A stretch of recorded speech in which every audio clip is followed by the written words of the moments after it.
నేను చెప్తున్నా.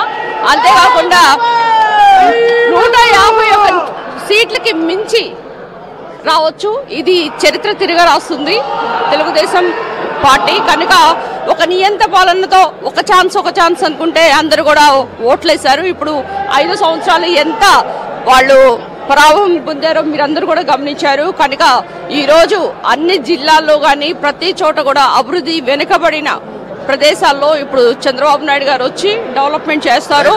మీరు బాహుబలి సినిమా చూసే ఉంటారు.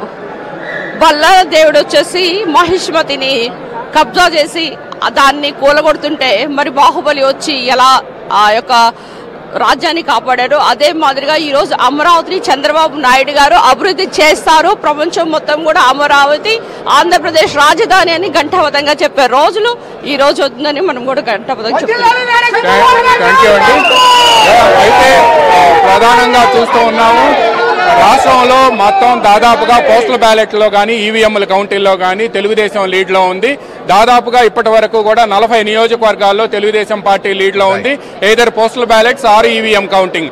అదేవిధంగా రాష్ట్రంలో అందరూ ఎదురు చూస్తున్న గుడివాడ, గన్నవరం, కుప్పం, మంగళగిరి, పిఠాపురం, అదేవిధంగా టెక్కలి, ఈ అన్ని నియోజకవర్గాల్లో మాచర్ల, జోలకంటి బ్రహ్మారెడ్డి, గురజాల్లో ఎరపతినేని శ్రీనివాస్ వీళ్ళంతా కూడా లీడ్లో ఉన్నారు.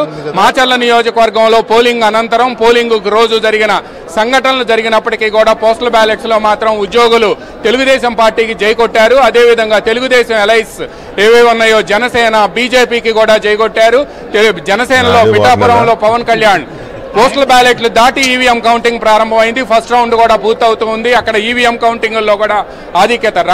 రాష్ట్రంలో మొట్టమొదటి స్థానం రాజమండ్రి రూరల్లో Telugu Desam party senior MLA Gorantla Butchaiah Chowdary lead లో ఉన్నారు.